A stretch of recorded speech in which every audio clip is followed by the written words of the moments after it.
At the elegant banquet, Mei-Fu discreetly discusses Saya with Wells. Looking deeply serious, she thoroughly analyzes her former fiancé's character.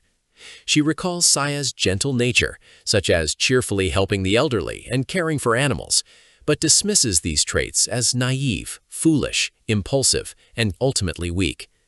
Mei-Fu concludes that Saya completely lacks the ruthlessness required of a family patriarch, viewing him as a mere idle young master who falls far short when compared to Wells.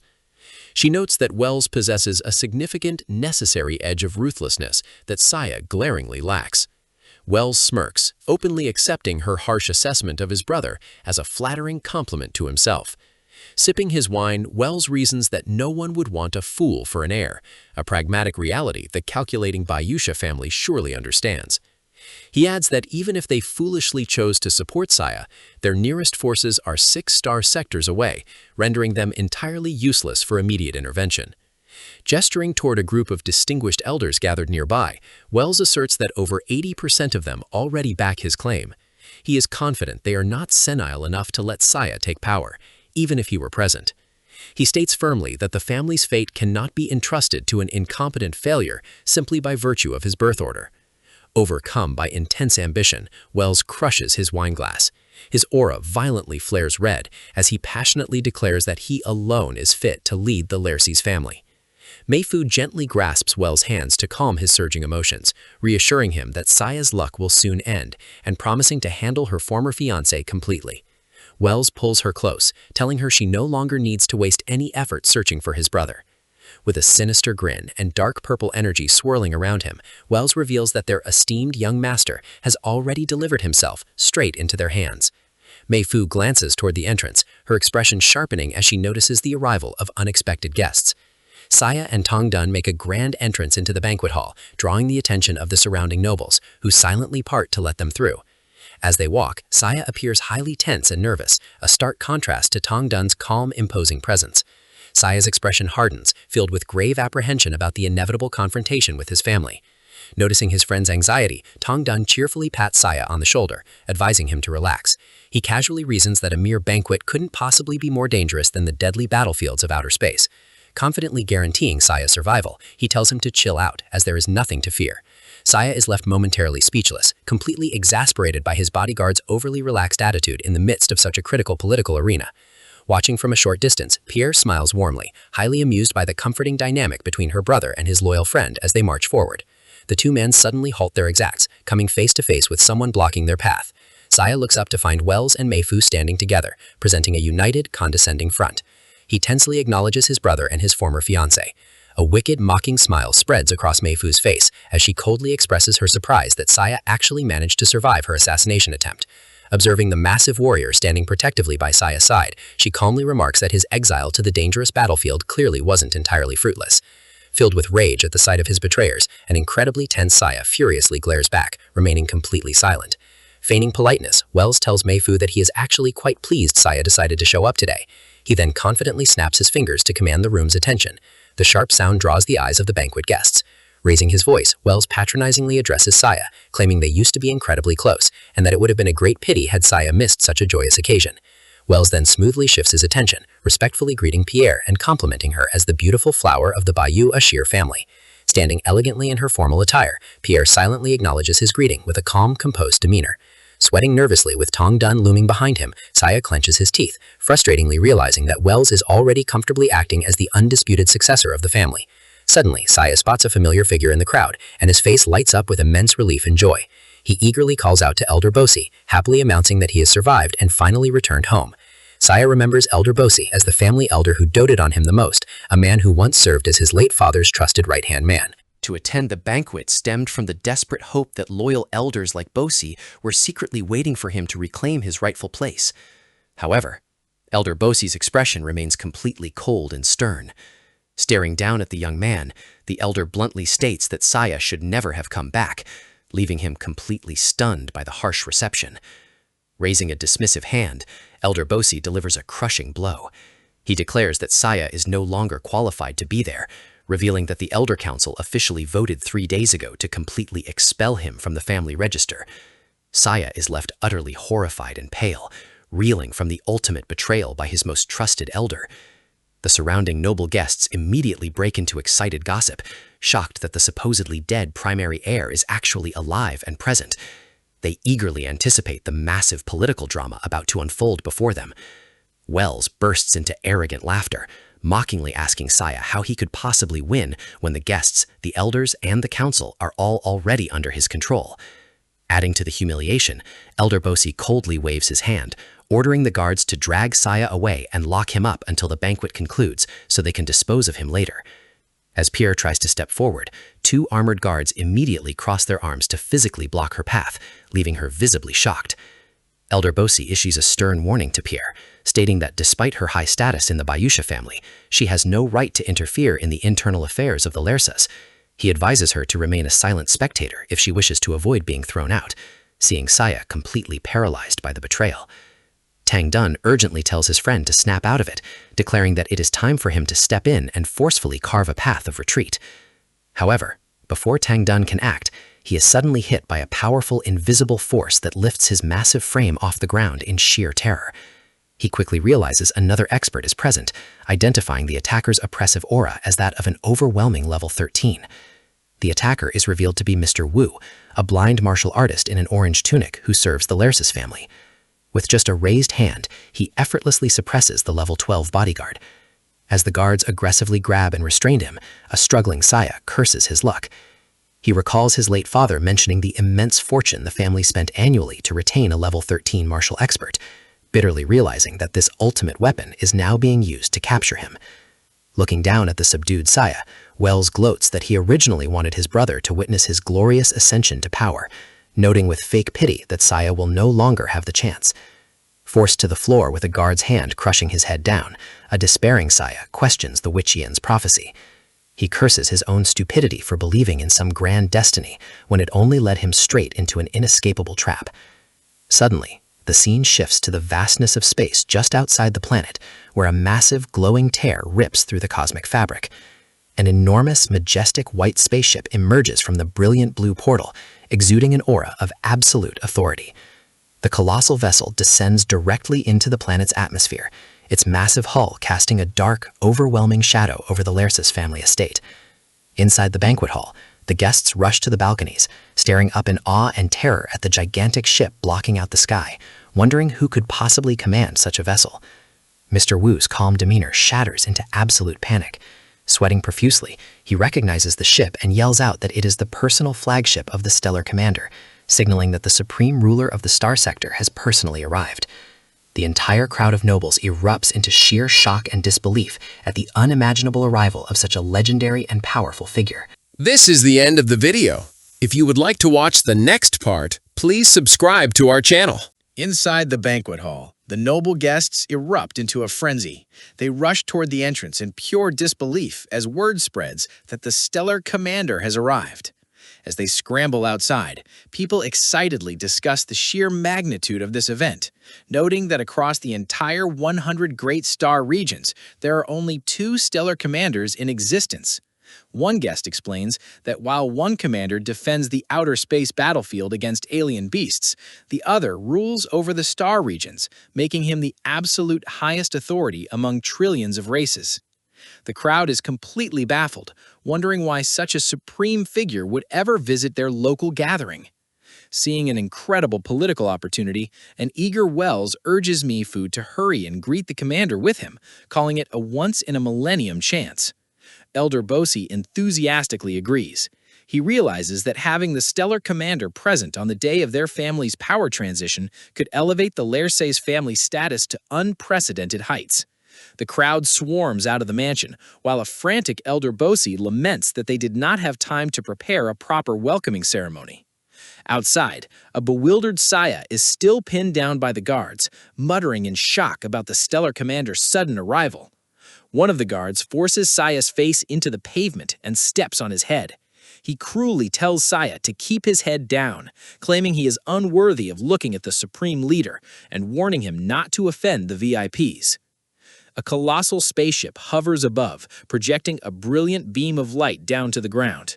The entire crowd of nobles, including the Lerse's elders, drops to their knees in absolute reverence as a figure slowly descends within the light. The figure touches down, revealing the imposing red-haired stellar commander, Ling Bu. As the kneeling crowd respectfully welcomes him, the stellar commander begins to address them.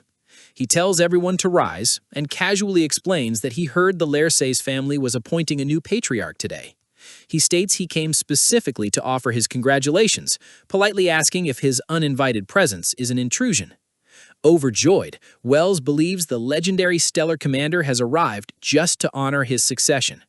Elder Bosi shares this immense excitement. Sweating but smiling broadly, he marvels that their modest family could receive such an unimaginable privilege. The surrounding nobles are equally stunned, murmuring among themselves that the Lerse's family is undeniably destined for unprecedented glory. Rushing forward to greet the supreme leader, Wells and Elder Bosi quickly assure the stellar commander that his presence is absolutely no intrusion.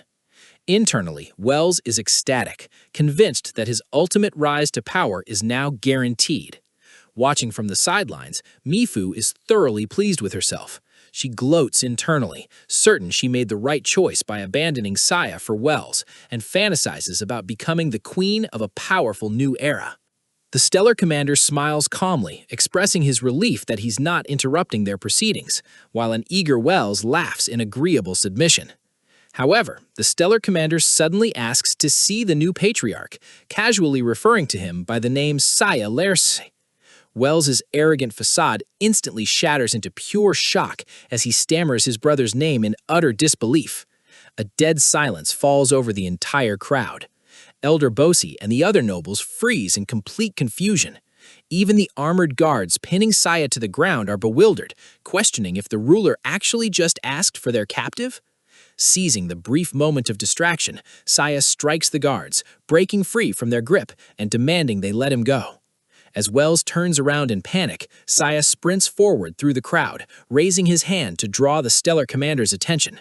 He desperately announces his identity.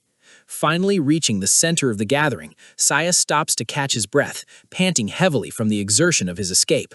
The stellar commander smiles warmly and reaches out, firmly grasping a stunned Saya's hand in a highly respectful handshake. While shaking his hand, the stellar commander sincerely congratulates the young man, declaring that the starry sky will remember this momentous occasion. Saya is visibly bewildered by the endorsement, while Wells watches from behind. His face twisted in utter shock, desperate to salvage his carefully laid plans, Wells steps forward and frantically objects. He claims there's been a terrible mistake and insists that he is the actual new patriarch of the family. Mifu eagerly chimes in from behind, echoing his protests. The stellar commander completely ignores their frantic corrections with a calm, dismissive expression. He simply asks the crowd if there happens to be a second person named Saya Lerse in the area. Wells is left completely speechless and terrified, standing tall with absolute authority. The stellar commander formally declares that there is only one person he acknowledges as the true patriarch of the Lyris family, placing a supportive hand on Saya's shoulder. He firmly states that the title belongs solely to Saya. He then delivers a chilling ultimatum, warning the gathered crowd that if they choose anyone else as their leader, it will only prove one thing. With his eyes glowing a menacing red, the stellar commander's demeanor turns deadly serious. He threatens that choosing anyone else would mean the current members do not represent the true will of the Lyris family, heavily implying he will wipe them out if they defy his choice. This heavy implication terrifies the crowd. Elder Bosi and the other family members freeze in absolute fear, realizing that defying the stellar commander means the complete annihilation of their entire lineage. Instantly abandoning his loyalty to Wells out of sheer self-preservation, Elder Bosi raises his fist high. He loudly swears upon the family's glory that Saya will immediately be named the new patriarch.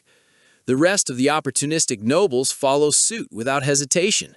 They raise their fists and begin enthusiastically chanting Saya's name, instantly accepting him as their new leader to appease the stellar commander.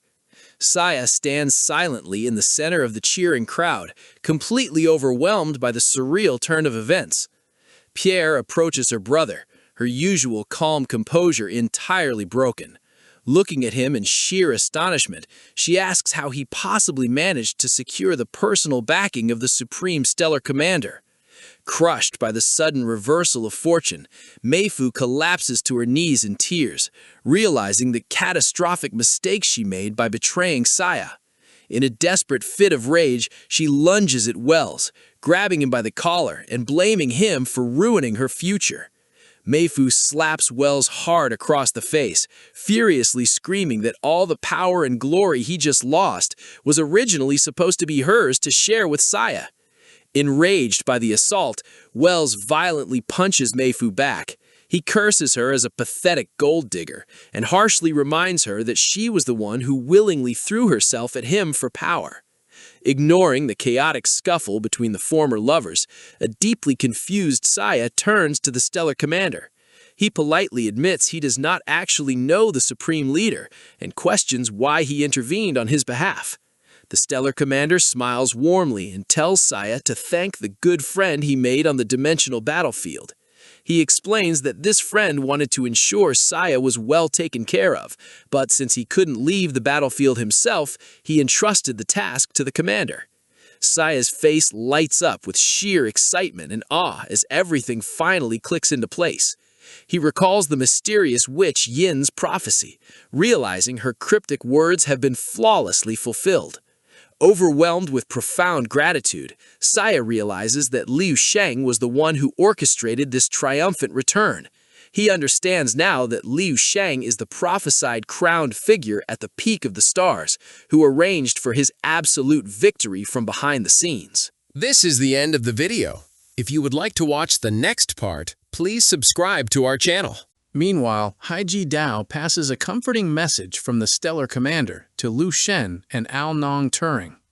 He promises that their families and friends in the 100 Great Star Regents will be well taken care of, letting them travel to the star system's center with peace of mind. Placing a hand over his heart, Lu Shen asks Haiji Dao to pass his sincere thanks to the commander. Still worried, Ao Nong Turing asks about their next steps, doubting they can keep traveling in their damaged ship. Haiji Dao calmly tells him not to worry. He explains that the Stellar Commander has already set up a new ship for them. As the three men float together in the starry void, a bright light shines in the distance. Haiji Dao says their ride is here. Meanwhile, the bright energy suddenly tears open the fabric of space right in front of them. A massive, highly advanced spaceship flies out of the rift. Seeing this, Lu Sheng is amazed by the huge display of space power. He figures that crossing thousands of star regions to reach the hunting bow in half a cosmic year requires an immortal-level ship that can use stargates. Haiji Dao waves the group forward, saying the ship is here to pick them up and they should get on board. The giant ship shoots down a bright teleport beam. 15 level 12 martial artists float down to meet the group. As the strong guards land, a beautiful woman with purple hair steps out from the group, followed by her crew. Bowing respectfully, the purple-haired woman introduces herself as a worker for the Star Spirit Flower Chamber of Commerce. She warmly welcomes the respected Haiji Dao. Haiji Dao greets her as Miss Zai Yang Shen, smiling. He mentions it has been a long time and explains they need to catch a ride on her ship. Listening to them talk, Lu Sheng figures out the truth. Catching a ride really means they will act as bodyguards for the trip to the hunting bow. When Zai Yang Shen asks who Lu Sheng and Ao Nong Turing are, Haiji Dao simply calls them his students. Lu Sheng quickly understands the situation. Zai Yang Shen only agreed to take them because she needs Haiji Dao's great strength as a level 13 expert. To her, 2 level 12 students are basically useless extras. After boarding the huge spaceship, the 3 travelers are split up and taken to their own rooms. In his room, Ao Nong Turing is amazed. He stares at the size of his fancy cabin. Seeing it has everything and is as big as hundreds of stadiums, it could easily fit a small city inside. Lu Sheng is just as shocked. He looks up at tall, real-looking skyscrapers built right inside his room. Finding the crazy wealth hard to believe, gathering golden lightning at his feet to fly, Lu Sheng thinks about this. If this huge city space is just normal treatment for Haiji Dao's students, the older warrior's room must be insanely grand. Flying high into the air to cross the city, Lu Shang makes sense of the size. Since the ship is as big as a dozen planets, giving a passenger a city-sized room is no problem for its makers. Looking around his huge fake environment, Lu Shang sees the ship's ability to support life is incredible. The vessel is split into millions of zones, each with its own working ecosystem. Curious about his room, Lu Shang uses his sharp hearing to listen to the ship's crew talking far away. Through their talk, he learns that most of these zones actually hold the huge amount of cargo for the Chamber of Commerce. He also discovers the ship has 50 level 12 guards and another level 13 expert working with Haiji Dao. Putting it together, Lu Shang realizes the ship really needs Haiji Dao's fighting power. This explains why they made a special trip just to pick the three of them up. A hologram of Haiji Dao suddenly appears before Lu Shang. He explains that the hunting bow is just another name for the center of the Heavenly Serpent Galaxy. If there are no accidents, they should arrive in 5 cosmic months. Catching the hint in his words, Lu Shang asks if these accidents mean space pirates. Haiji Dao agrees. On a long trip covering thousands of star regions over many months, avoiding pirates is almost impossible. Still, he promises Lu Shang that normal pirates would never dare attack a heavily guarded ship like this one. Lu Shang quickly understands the dark meaning behind that. Any pirate group brave enough to actually attack them would be very dangerous. Haiji Dao agrees with him. He takes a moment to speak deeply about how a man's true goals have always been out in the vast sea of stars. He explains a sad truth about the universe. Many eager young men travel into space looking for adventure, only to slowly turn into cruel space pirates. Going back to facts, Haiji Dao explains why they didn't bring their own ship. The trip is too long to survive without an immortal-level vessel, since their 2 home commanders shared just one ship. Borrowing it was impossible. Floating high above his fake city, Lu Shang agrees with this logic. Having their own top-tier ship wouldn't keep them safe anyway. A small crew in a rich ship would just turn them into a big target, causing desperate attacks from greedy enemies. Haiji Dao adds that immortal-level ships are very rare because they're built from beasts at level 14 or higher. Only a huge group like the Star Spirit Flower, backed by multiple experts, has the money to own one. Also, only this kind of ship can survive the harsh pressure of a Stargate. Curious about the idea, Lu Shang asks how Stargate travel actually works. Haiji Dao uses an example. Normal space jumping is like folding a single piece of paper to cross a gap, but stargates fold endless layers of space into a wormhole, crossing them all at once. This is the only way to travel much faster than light. Lu Shang is shocked by the idea. He realizes that Stargate travel is on a much higher level than the simple space folding he knew before. Thinking about this, Lu Shang remembers a clear energy he felt earlier that felt like melting wax. He now knows it was pure space power. This gives him a bold idea.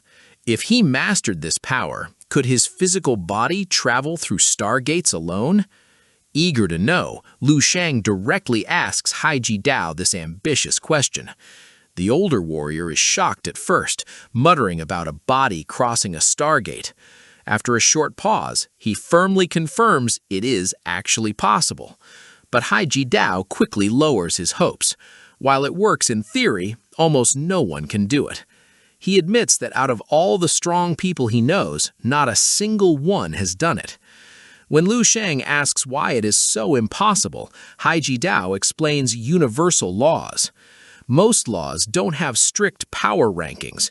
However, there is one specific law that everyone agrees is the absolute strongest.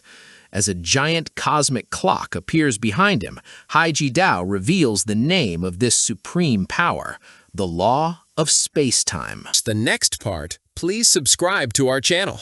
Haiji Dao continues his lesson, explaining that the law of space-time can be split into time and space. While these are the most common forces in the universe, they are also the most mysterious. Lu Shang listens closely. He adds that everyone is constantly surrounded by these forces. We all feel the flow of time and live in a space where every slight movement gives instant feedback. Despite this constant exposure, Haiji Dao shares a harsh truth. No one has ever truly mastered both powers. Lu Sheng crosses his arms, thinking deeply about this heavy statement. Curious, Lu Sheng presses the issue. He asks if there really isn't a single person in existence who has managed to master both. Haiji Dao shakes his head. He explains that beings who can master space are higher life forms, far beyond the sovereign level. Such people are incredibly rare and have never appeared in the history of the Heavenly Serpent Galaxy. He notes that Lu Sheng might have heard legends about these beings back in the star region, though those stories are completely unproven. Smiling gently, Haiji Dao admits neither he nor the highest-ranking commander has ever heard of anyone mastering time. He firmly states that the power of time is not something any single life form can control. Lu Sheng thinks that while space is somewhat understandable, time is completely different. Lu Sheng's mind wanders back to his past life on Earth. He compares controlling time to the wild ideas only found in anime and sci-fi. He realizes he cannot even imagine what facing such power would be like. Even though he can casually destroy stars, that level of mastery remains completely out of his reach. He reflects on the limits of mortals. Even the supreme ruler of a star region, a flawless level 16 martial artist, cannot achieve true, eternal life. Clenching his fist, Lu Sheng remembers his early days as a student. Whenever his teachers spoke of the universe, he always felt tiny compared to the vastness of nature. It is a humbling feeling that still grounds him today. Despite his immense strength, a sudden wave of powerlessness washes over him, a feeling he hasn't had in a long time. Ever since he stepped into space, he has easily defeated level 13 experts and even challenged level 14 beings. Visualizing time and space as swirling orbs of orange and blue energy, he realizes something. Despite wielding multiple laws, he still feels like mere dust compared to the true, raw power of the universe. His eyes narrow with focus. If he could grasp even a fraction of these powers, it would heavily increase his chances in the coming war.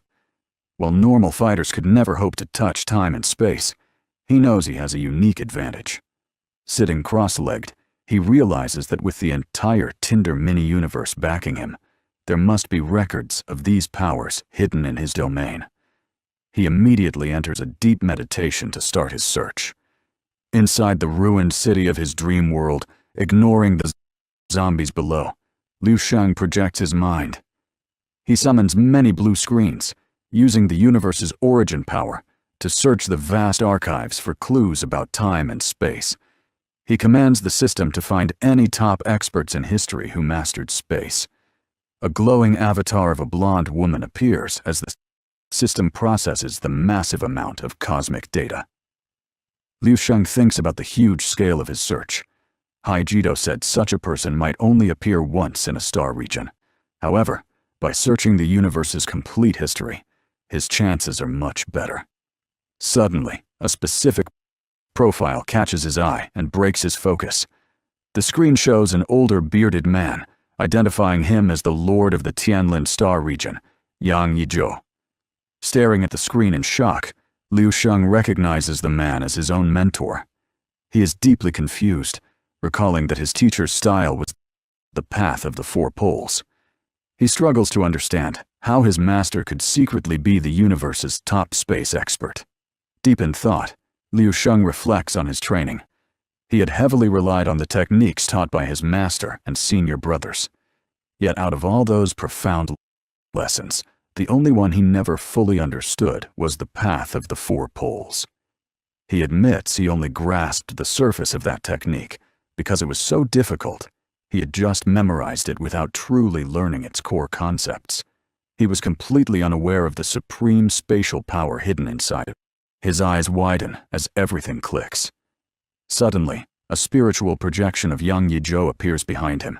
The old master notes that his student has reached this level of understanding much earlier than expected. Yang Yizhou smiles warmly. greeting his student after so much time. Liu Sheng gazes back with deep respect, finally realizing the true weight of his teacher's hidden legacy. While Liu Sheng immerses himself in this discovery, the massive Star Spirit Flower spaceship continues its smooth voyage through the dark, empty expanse of the cosmos.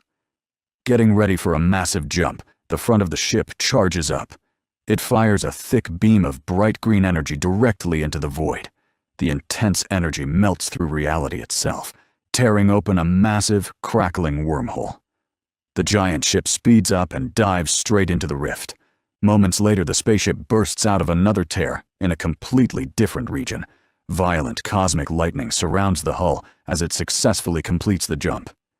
Inside the command center, Ji Yanqin sits calmly in her captain's chair. An officer reports that they safely passed through 23 spatial zones. He notes that while the ship took some damage, it remains well within safe limits. Shi Yanqin nods, agreeing that the wear and tear is fine. She orders a shift change, giving the active crew a half-day of rest to recover. Resting her chin on her hand, Shi Yanqin thinks about their situation. The ship must now stay still to recharge and undergo repairs before the next leap. Her expression darkens. She knows this downtime makes them highly vulnerable, creating the perfect chance for space pirates to ambush them. Gazing out the window, Shi Yanqin asks her crewmate about the current location and status of Master Wu Tian and Master Haiji Dao. The crew member nervously checks his screen. He replies that Wu Tian went to the entertainment sector, while Haiji Dao has stayed quietly in his room. Sitting back and crossing her legs, Shi Yanqin reflects on their security. Wu Tian is a trusted longtime guard for their Chamber of Commerce. However, Haiji Dao is just a temporary escort, whose loyalty is still being tested. She orders her men to meet all of Haiji Dao's needs to keep him happy. When she asks about his two disciples, the crew confirms they are also staying out of trouble. Shi Yanqin smiles, noting that the two level 12 youths don't need much attention. Their combat power means very little right now. Suddenly, a blaring red alarm interrupts the calm bridge. Outside, dozens of hostile ships begin to swarm the Star Spirit Flower. A panicked crewman reports they are completely surrounded by space pirates. They face over 100 enemy ships, led by 7 dangerous level 12 experts. Unfazed by the threat, Shi Yanqin stands up. She immediately orders a bounty to be issued to all level 12 and above fighters currently on the ship. She declares it is time for their hired muscle to earn their keep. With a cold smirk, Shi Yanqin notes that their cargo ship looks like a fat, easy target to the pirates, but it is actually a deadly trap. She muses that wiping out these fools will bring in a nice side profit. Without a level 13 expert, the pirates cannot breach their defenses. She resolves to sit back and enjoy watching her forces crush the invaders. To her, the coming slaughter is just welcome entertainment to break up the boring voyage. Outside the safety of the bridge, smaller pirate ships continue to warp into attack formation. Aboard one of the enemy vessels, dark figures with glowing red eyes confidently discuss their ambush. Having gathered their entire fleet, they firmly believe the Star Spirit Flower only has a single level 13 expert to defend it. The blonde avatar remains silent as Liu Sheng stares in astonishment at the spiritual projection of his former mentor, Yang Yizhou. The projection begins to impart wisdom, questioning the fundamental nature of the 4 poles: earth, wind, water, and fire. Listening intently, Liu Sheng realizes why he failed to grasp this technique before. Its core concepts conflicted with his understanding of the 5 elements, causing his attempts to merge the martial paths to fail. Enveloped in intense flames, a realization hits him. He understands that the 4 poles and the 5 elements share the same essence, both serving as foundational building blocks of the universe.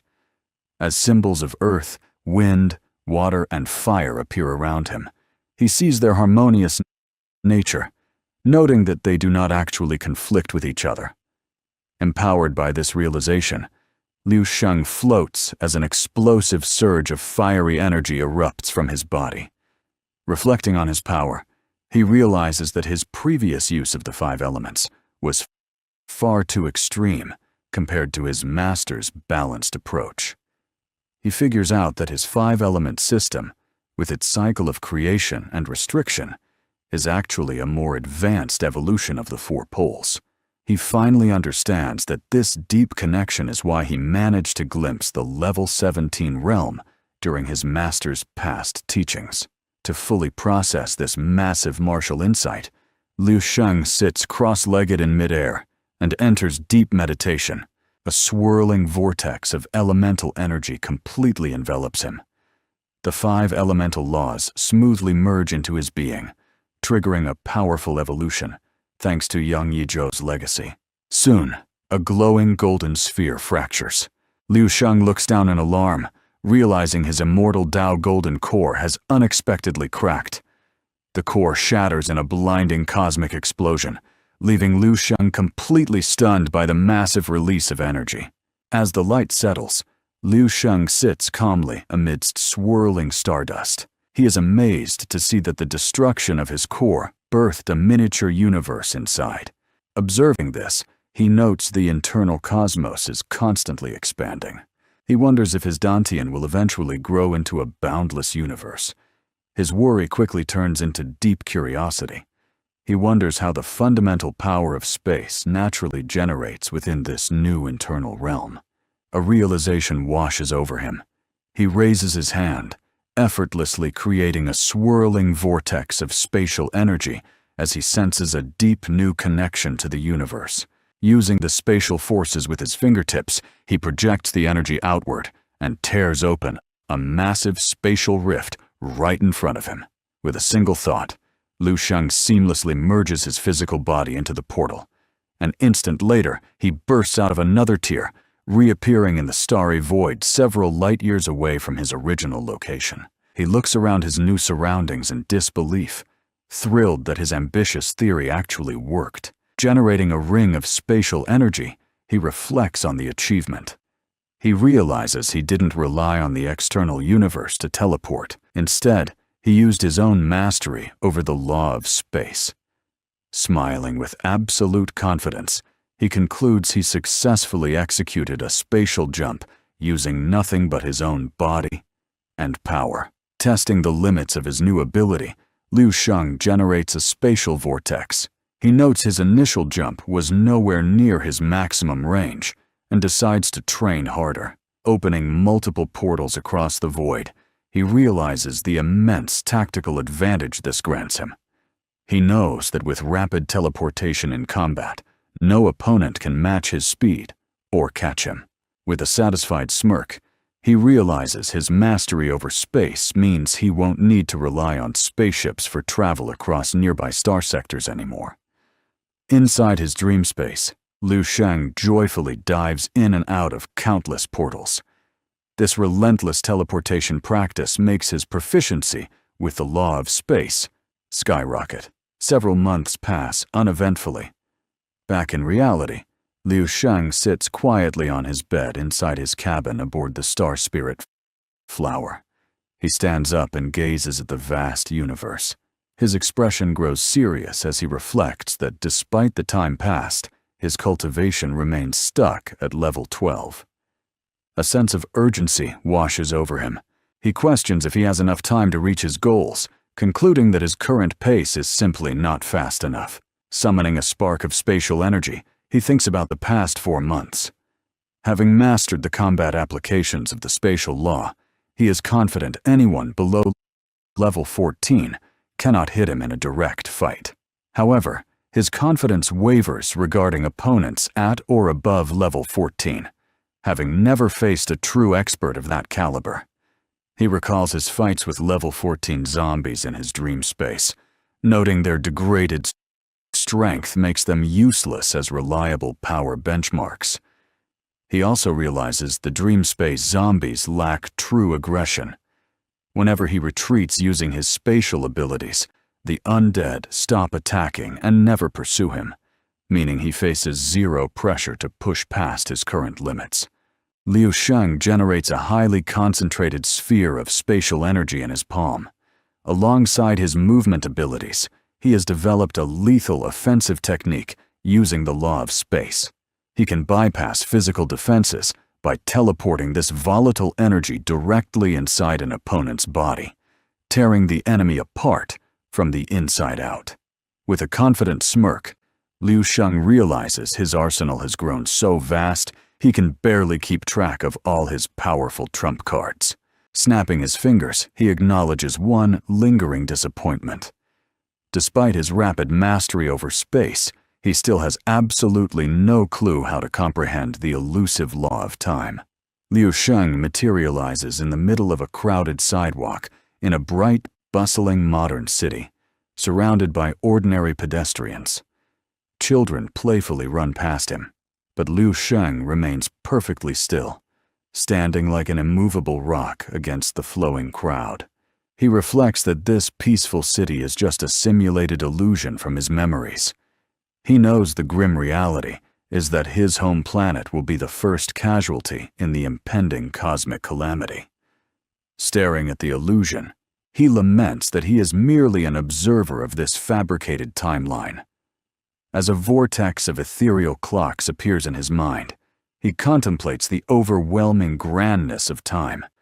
He realizes that while spatial forces can be manipulated, the flow of time remains completely beyond his grasp. His deep thoughts are suddenly interrupted by a rapid beeping notification. A warm smile spreads across his face as he realizes someone finally contacted him after a long period of silence. Standing on the city street, Liu Sheng receives a call. The projection shows his pregnant wife, Snowy, happily greeting him. Liu Sheng smiles warmly at her projection. Feeling self-conscious, Snowy touches her face and shyly asks if she has gained weight. Liu Sheng quickly denies it, insisting she looks exactly the same. He reassures her that she is actually even more beautiful than before. Snowy tells him not to flatter her, well aware that she has gotten heavier. She mentions that when Wanwan visited recently, she almost didn't recognize her. Liu Sheng looks surprised, momentarily failing to recall the name Wanwan. Snowy clarifies she means Lin Zhongyu, the daughter of the Dark Moon Marshal, Sage. Liu Sheng finally remembers Lin Zhongyu, realizing it has been so long he almost forgot her completely. Snowy then asks if he remembers Tan Zhongyu. She shares that Tan Zhongyu recently became the first person from the Azure planet to reach level 10. She also mentions Harold, the Ringsil Marshal Sage, is now working at the Yamu Star Region City Hall. Snowy notes he is the most successful Marshal Sage from their world, and even visited her recently. As Liu Sheng continues his walk, he quietly listens to Snowy chatter about old friends and local news, occasionally chiming in. Listening to her, he reflects fondly on the changes she is going through. He observes how pregnancy has transformed her temperament, giving her a gentle and warm maternal glow. Smiling, he muses that a woman truly seems complete once she begins nurturing a new life. Snowy mentions another unexpected visitor who came by during his absence, asking him to guess who. Curious, Liu Sheng asks for the name. She reveals it was his old high school classmate, Liu Qiming, genuinely surprising Liu Sheng.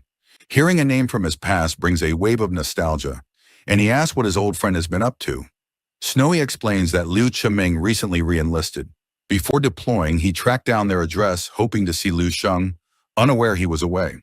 Liu Sheng is amused, realizing the man is addicted to military life. He asks his wife if his classmate left a message. Snowy confirms she already forwarded it to him.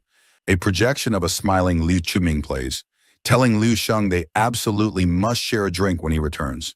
Smiling at the familiar memories, Liu Sheng tells Snowy to promise Liu Qiming they will definitely have that drink. Snowy tells him not to worry, explaining that Liu Qiming is now a level 7 martial artist and wasn't deployed anywhere dangerous. She explains that since the genetic optimization fluid was introduced to their planet, martial arts progression has skyrocketed. She adds that his sister, Qinghe, is approaching level 9, shocking Liu Sheng with her rapid growth. Liu Sheng affectionately recalls his sister as the little girl who used to follow him around. He marvels at her incredible cultivation speed, as she is already close to becoming a martial sage.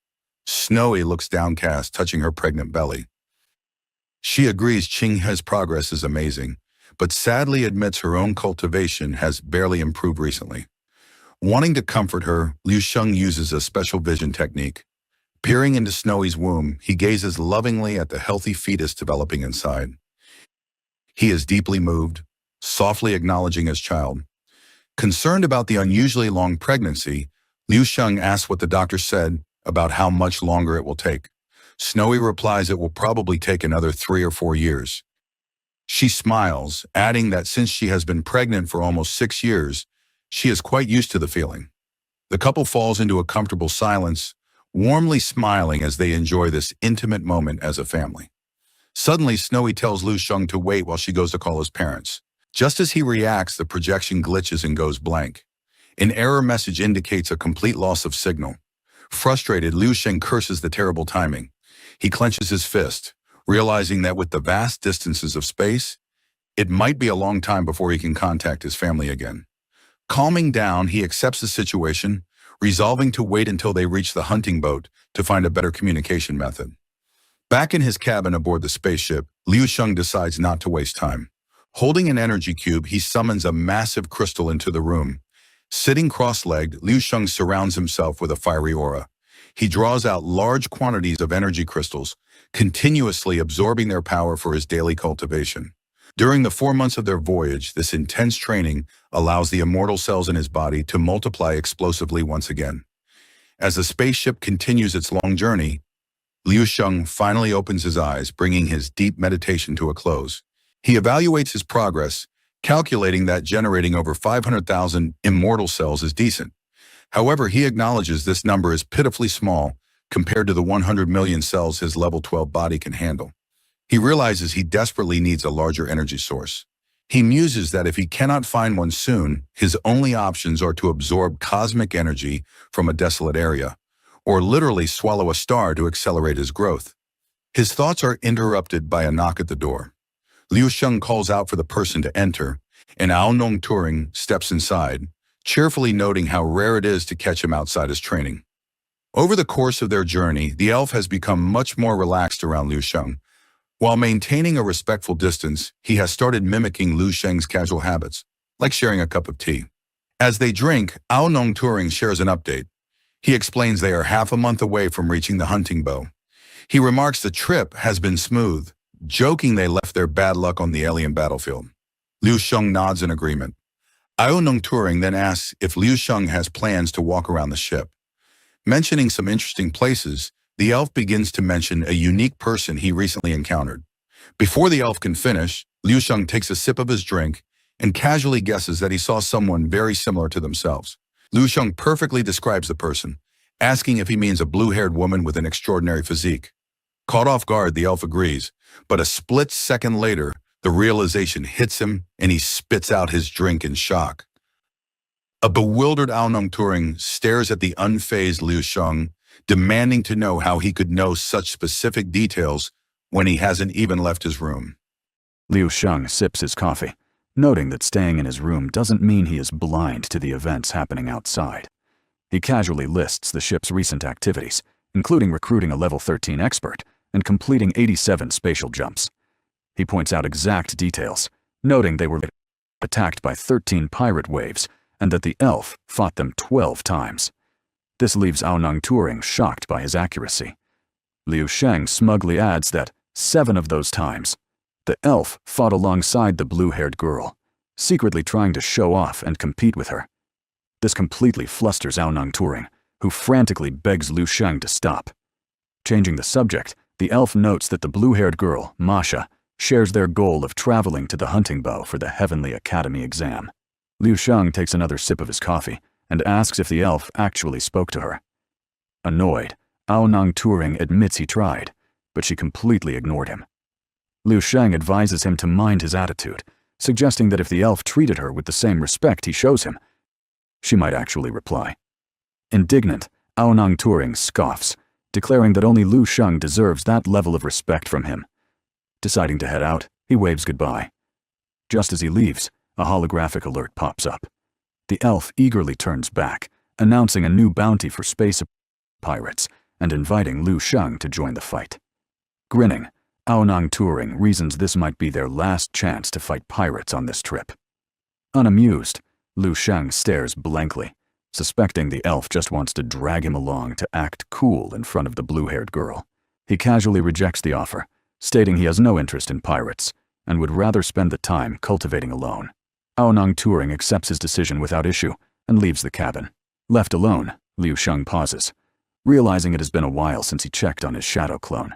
Sitting on his bed, he uses this quiet time to connect with his clone and assess its situation. Meanwhile, on the bridge of the Star Spirit Flower, Zhe Yangchen leans confidently over a control console.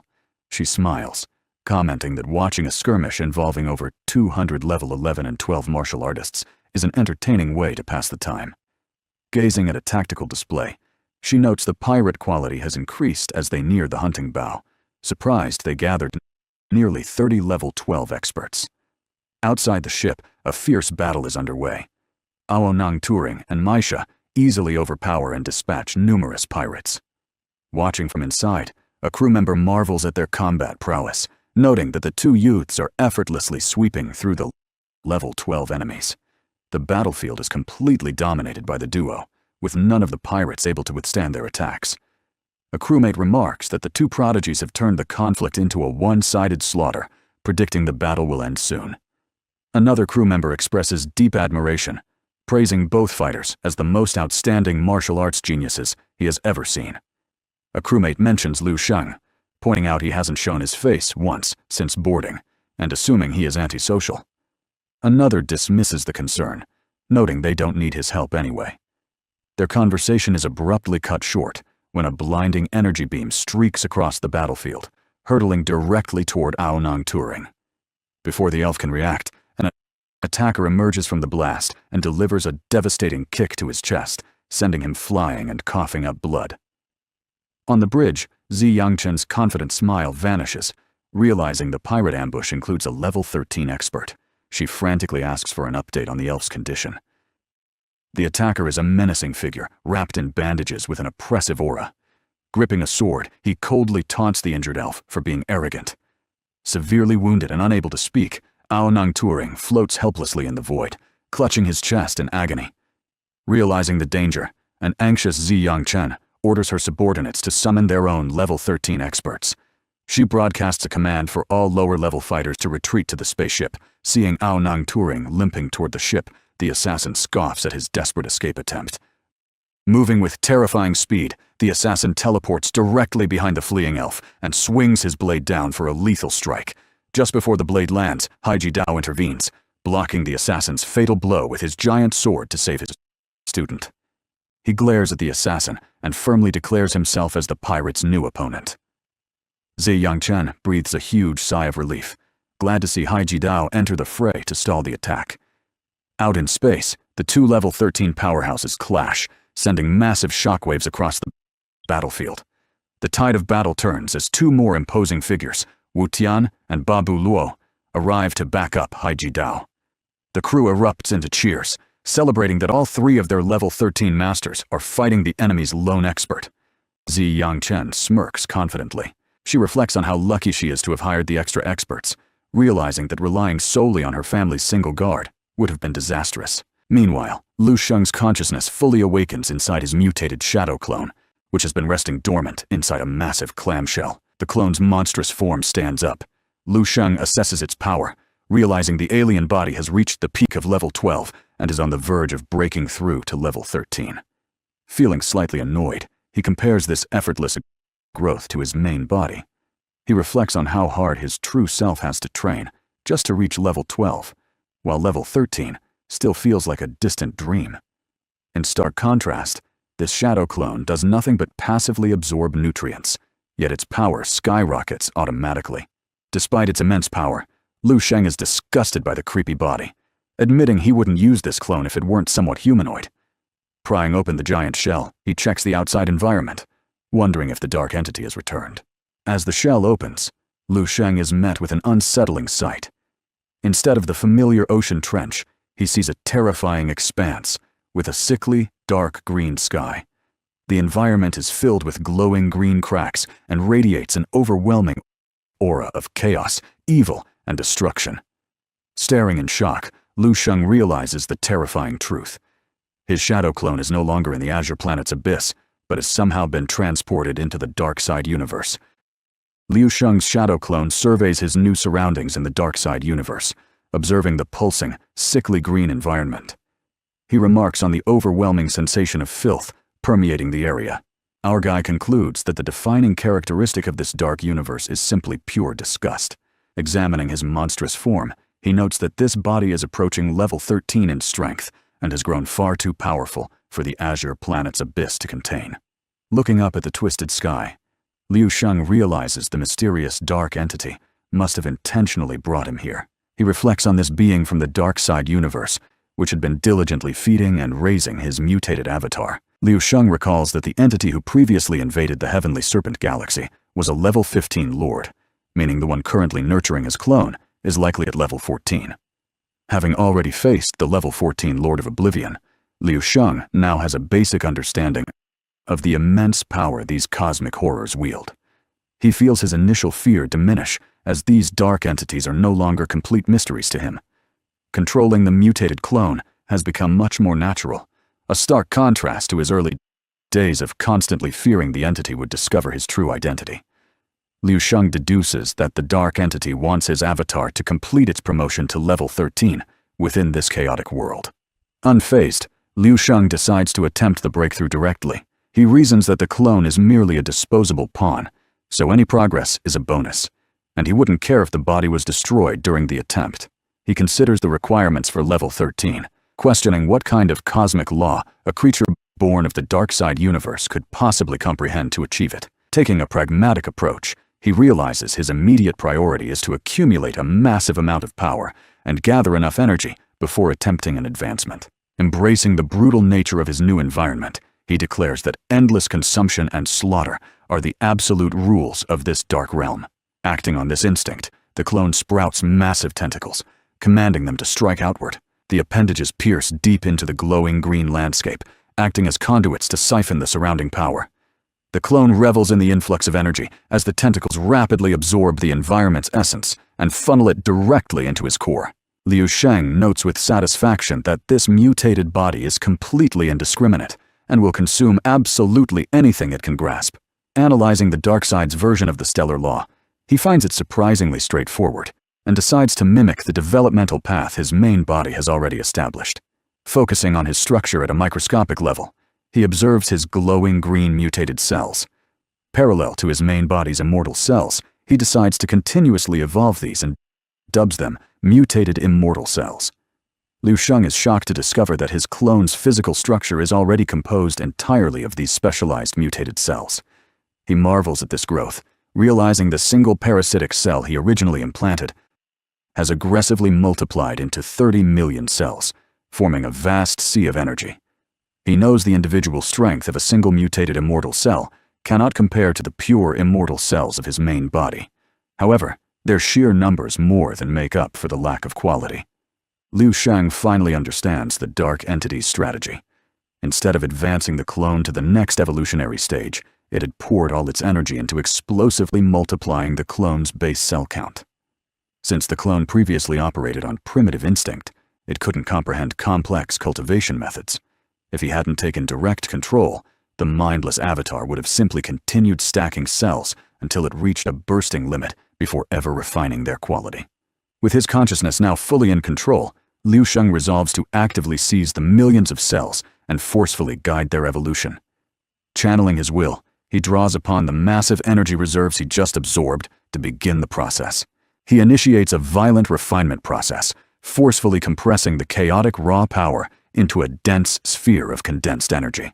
Liu Sheng successfully restructures the foundation of his dark avatar by aggressively devouring energy and forcing a single mutated cell through millions of harsh transformations. He has evolved it into a highly condensed core he calls a demon star. He equates this new power to the fire of divinity produced by his main body's immortal cells. Fitting the sinister nature of this universe, he names the destructive energy the fire of the demon realm. Having perfected the process for a single cell, Liu Sheng systematically compresses these newly formed demon star cells back into his alien body, rapidly scaling the process to thousands. He continuously ignites the remaining mutated cells, condensing their explosive power inward to forge a stronger vessel. Heartless, dark purple flames ignite around him, burning fiercely as his power skyrockets. The massive tentacles on his back undergo their own evolution, growing significantly thicker and driven by an even greater hunger. Standing at the epicenter of this fiery storm, his avatar completes its terrifying metamorphosis, evolving into an entity of unspeakable horror. Meanwhile, on the bridge of the Star Spirit Flower, Shi Yanchen calmly oversees the ongoing battle as a crew member approaches with news. The subordinate reports that they have identified the enemy level 13 expert. The bandaged assassin is a top-tier wanted criminal in the Heavenly Serpent Galaxy, infamous for terrorizing over 200 star sectors. Thrilled by the prospect of a payout, the crew member adds that simply killing the pirate would yield a bounty equal to half of their voyage's profits, while capturing him alive would be exponentially more lucrative. Processing the intelligence, Shi Yanchen weighs the risks and rewards. She calculates that while executing the pirate would enhance the Chamber of Commerce's reputation, taking him alive would skyrocket their prestige to entirely new heights. Reviewing the assassin's bounty profile, she realizes the immense personal benefit this encounter presents. Securing a high-profile captive would be a flawless achievement, drastically improving her chances of becoming the next head of her family. Confident in their tactical advantage, she notes they have 3 level 13 masters pitted against a single opponent. Coupled with the spaceship's combat support systems, she considers the pirate's live capture an absolute certainty. Having made her decision, Shi Yanchen orders her subordinate to coordinate with the 3 masters and prioritize capturing the pirate alive. The crew member hesitates, questioning how they will power the ship's combat support systems for such a taxing operation. Unfazed by the logistical hurdle, Shi Yanchen decisively commands him to divert the massive energy reserves originally allocated for the ship's spatial jumps. Shi Yanchen firmly resolves to seize this golden opportunity to secure her political future. This is the end of the video. If you would like to watch the next part, please subscribe to our channel. Battle begins with fast, heavy slashes. Explosive energy shakes the ruined city as Viker fights the giant plant monster. The four-eyed flower fairy guide watches in total shock. From their hiding spot, the surviving students stare at the fight in disbelief. Vikir moves incredibly fast, easily dodging the massive vines thrown at him. The students are confused, struggling to understand the high level of combat. The system identifies the monster as the S-rank Bloodwater Plantain Lily. It is a deep abyss nightmare that floats on blood lakes. It is so dangerous that one seed almost drove humanity to extinction. Staying completely calm, Vikir dodges a deadly vine just inches from his face, tracking every move. The hidden students can't believe he survives, wondering how he dodges every single strike. Earlier in the church, Vikir prepared a large, bloody sack, knowing its contents will be enough for this hunt. Pendant de Crevia notices Vikir's ruthless and calculated approach suits him well. With his preparations done, Vikir inspects the items he took from the students. Vikir sees that most of the students' boxes are deadly mimics, and the safe ones only give minor stat candies. The system identifies a small bone hoe and an oil paper pouch as D-rank artifacts. At first, he thought they were useless. However, as he checks the cheap loot, he looks surprised. He realizes that among the items is something incredibly rare he never expected to find. In his hand is a glowing silver orb. Vikir remembers from past heroes that this is a very rare hidden item. The system calls it a silver candy, which permanently increases the ultra-rare reflex stat by 1 point. Holding the candy, a confident smile appears on Vikir's face. He wonders if he is using all his luck too early, but he is now ready to fight the S-rank monster. Granui watches nervously from the rubble, whispering Vikir's name. In the clearing, Vikir flips backward, perfectly dodging a thick group of vines like an acrobat. The giant plant attacks endlessly, trying to crush him with sweeping tentacles. Vikir quickly backs away, sliding across the floor to dodge a deadly bite from its huge mouth. A fierce smile appears on Vikir's face. Feeling the change, he finally understands why past heroes wanted the rare reflex stat so badly. Even 1 point of reflex completely changes his fighting skills. As he pushes his senses to the limit to dodge the attacks, he feels a huge difference in his body's reactions. The reflex stat lets his body react without thinking. His body now makes fast, automatic decisions, knowing exactly when to step, stop, or dodge before he even notices the danger. Feeling this automatic dodging, Vikir grins. Having this natural combat instinct feels just like cheating in a fight. From the ruined walls, the students watch in awe. They whisper in shock, unable to grasp how Vikir dodges everything. It looks like he can predict the monster's attacks before it moves. Despite his speed, a student tells Arthur that dodging only makes the beast angrier. As the monster snaps its jaws, they wonder how Vikir plans to kill the tough S-rank threat. Seeing a chance, Vikir jumps high above the creature. Coming down, he unleashes powerful slashes with his red aura blade, aiming at the monster's thick body. But the attack just sparks on its tough skin, leaving it unharmed. Realizing his strikes lack piercing power, Vikir's face turns serious. The monster attacks back, forcing Vikir to retreat and slide across the broken stone to dodge. The system shows his level and new titles. Checking his stats, Vikir realizes that cutting the monster's tough skin is impossible right now. Pendant Dekravia speaks up, pointing out a key detail. The artifact notes this beast is very different from the monsters Vikir fought in his past life. The pendant explains that the plant is not a purebred from hell, but a weaker, mixed version. The pure species grows by drinking from blood lakes in the underworld.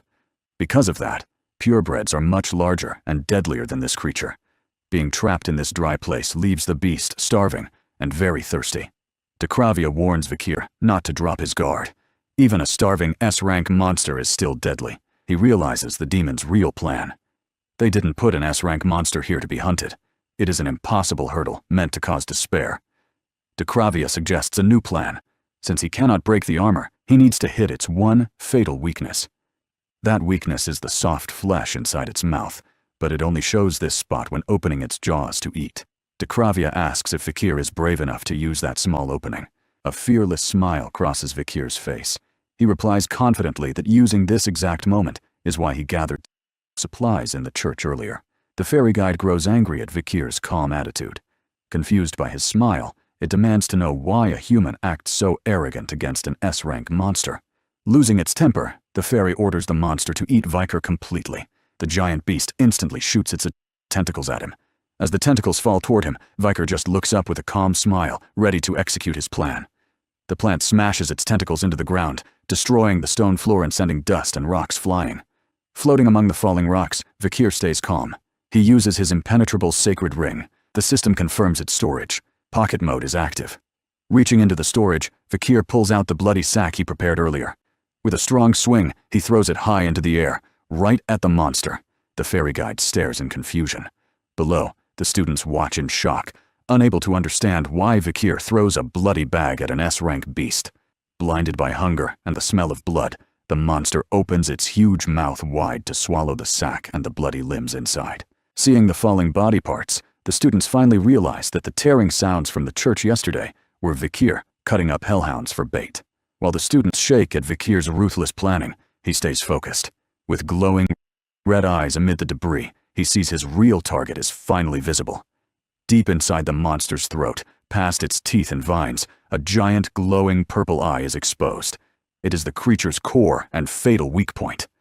Realizing the trap, the fairy shrieks in panic. It orders the monster to close its mouth and hide its eye, but the fairy soon realizes it is already too late. Jumping quickly across the moving vines, Vikir launches himself straight at the monster's mouth. Gathering his red energy, he prepares the first Baskerville sword style to strike the weak spot. With a bright red flash, Vikir stabs his aura-coated hand straight into the giant purple eye hidden in its throat. But as he pushes his energy, he grits his teeth, realizing his aura blade is too short. He quickly assesses the issue. The tower restricts his power, leaving his aura too weak. Because of this, his blade cannot reach the core deep inside the giant eye. Not wanting to lose the chance, Vikir adapts. Using his ring's storage again, he pulls out two swords, the demonic Balmung and the winter sword Owl. Even though dual wielding isn't his specialty, he has no choice. Vikir crosses the twin blades and coats them in his strong red aura. With deadly focus, he unleashes the fourth Baskerville sword style, the Tearing Tooth. A massive red explosion erupts inside the beast's mouth.